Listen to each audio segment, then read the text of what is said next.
Well, hey folks, how y'all doing? Welcome back in Old Man in the Land of Grills. We're gonna be doing our first cook on the ZGrills 705 2B. First thing I want to do is I'm gonna go through this grill. I want you to. A lot of people have been saying, Tom, that's nothing but a Weber smoke fire, or that's a Traeger. No, it's not. This is ZGrills, and we're gonna go into the inside, and I'm gonna show you why this isn't a Weber smoke fire and what's different about it, and why, in my opinion, it's better.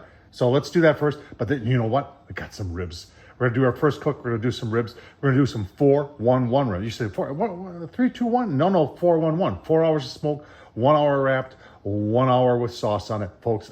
Best way of doing ribs, in my opinion. Let's get started.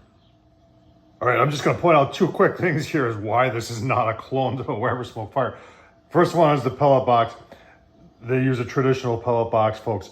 Vertical, there's no problems with it, with the pellets getting hung up on the Weber smoke fire. If you know the Weber smoke fire, you know they have it in the back, and they've got this not very inclined area in which the pellets actually bridge, and they had to do some redesigning of it. In fact, if you bought one of the original ones, they actually would send you a different part in there to make the incline so the pellets wouldn't get hung up. Now, can you do a pellet hopper in the back? Yeah, there's other. Traeger was the first one kind of sort of to do one that was in the front, and it had a V that went down and worked just fine. Rectech is the other one that does that these days, and it works just fine. Now, this is the way to go. It's 28 pounds. Now let's take a look at the biggest reason why this isn't a Weber smoke fire. If you're doing low and slow with a Weber smoke fire, remember there's no grease tray in a Weber smoke fire. They have flavorizer bars, and the grease falls down into the middle, and then they bring it down and have some pre-sloped channels that take it to the center, right to where the fire pot is. And the ash gets mixed with your grease, and it actually builds a dam in there and holds back the grease. And I kind of scratched my head on the Weber smoke fire because they had this issue, they were aware of it, and they never have changed it. They keep making them the same way, and it just bothers the heck out of me. But anyway, on the ZGrills here, we've got it curved and we've got it sloped, and it goes down, and this is where your grease goes, and then it goes down into that there, which goes into a grease trough that's underneath the grill. So we're getting the grease totally out of the grill. The Weber smoke fire don't do that, folks. All right, you don't have that on a Traeger, and you don't have that on the Weber smoke fire. This is the way to sear, and there's a whole lot of devices out there, and everybody's done a great job of coming up with devices to sear on a pellet grill. This is the most simplistic way, and it works, and it's from ZGrills. It is a cast iron plate, folks, and there's your burn pot right there. You take off your fire tamer, and then you put your cast iron on like this. It's 10 inches across, 19 and a half inch. And I've had these things on these ZGrills, folks, had it up to 650 degree. You want to sear some steaks or some burgers, do some smash burgers. Smash burgers on a pellet grill. Yeah, I've done that.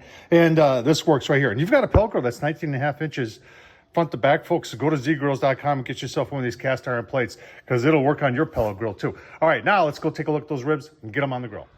All right, so there's our baby back ribs. I've got two full ones and one that was cut in half. That's the way it came from the store. My lovely wife picked these up and took the silver skin off the back. And then, folks, I'll tell you what, I've been using this stuff for years. You can find it at Costco or on Amazon, actually. Pit Barrel Barbecue All-American Seasoning Rub. Stuff is gluten-free. Good stuff. Let's get her on the grill. All right, smoke's starting to roll. Just show you the setup here. I did I put some aluminum foil on the grease tree just to make it clean up a whole heck of a lot easier. We're probably gonna put 2 on the bottom, and that half one, we're probably gonna put the 2 halves up there on the top. That top tray, I like it. Grill grate here is really nice. Nice and big, and it slides forward like this. Double wall construction on the ZGrills also, folks. Controller, I have been playing around, the Wi-Fi does work, and look at that, old man, I call it an old man controller because the numbers are nice and big. You can see them. Built-in timer. And today we're going to try out Super Smoke and see how the Super Smoke works. All right, do pellet grill smoke? Yeah, they do, folks. And so does the ZGrill 700.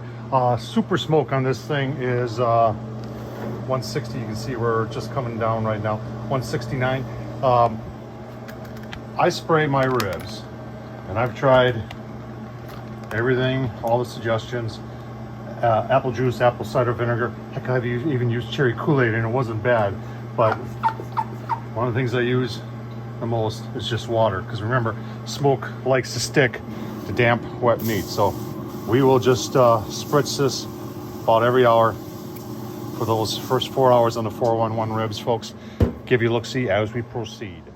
All right, smoke's rolling. You're saying, Tom, I've never seen you really set up on the front porch. We got rain coming. We're actually under a flood watch today here in southeastern Wisconsin, but I just wanted to show you the Wi-Fi here on this grill is working just fine. Super simplistic. You can change. You can shut the grill off. You can put either probe in there, and you can change the temp all from your phone. Pretty cool. And it's set up. Remember, folks, if I can do it, so can you. I was able to set this up in like 5 minutes, so works very well. All right, folks, 2 hours into it. Let's take a look at the ribs. Super Smoke 160. The grill's doing a great job. All the ZGrills do a good job of holding. Oh man, look at the color on that. Really, really nice. So what we're gonna do now is we are going to turn the temp up and show you that real quick here. So you see too, and it's just a matter of setting it up right here, pressing that, and we're gonna take it to 225 for 2 more hours before we do the wrap. And then you just press that, boom, 225 is what it'll go to. All right, folks, 225 set at 223. We're 3.5 hours into it. Take a quick look here. I did put one of my pucks in there. I get people all the time saying about temp control. So let's take a look and see. Oh man, nice color. Nice color. Any questions? 225. ZGrills, folks. PIDs are phenomenal on these grills. All right, just coming up on 4 hours. 4 hours of smoke here. Oh, that color is phenomenal, folks. That's picture perfect right there.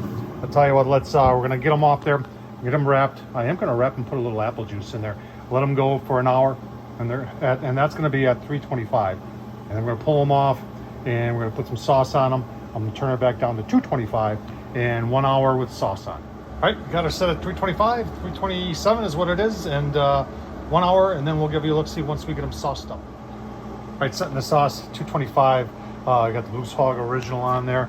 This is the last, about 20 minutes. Oh man, look at that. Nice looking ribs, folks, nice color.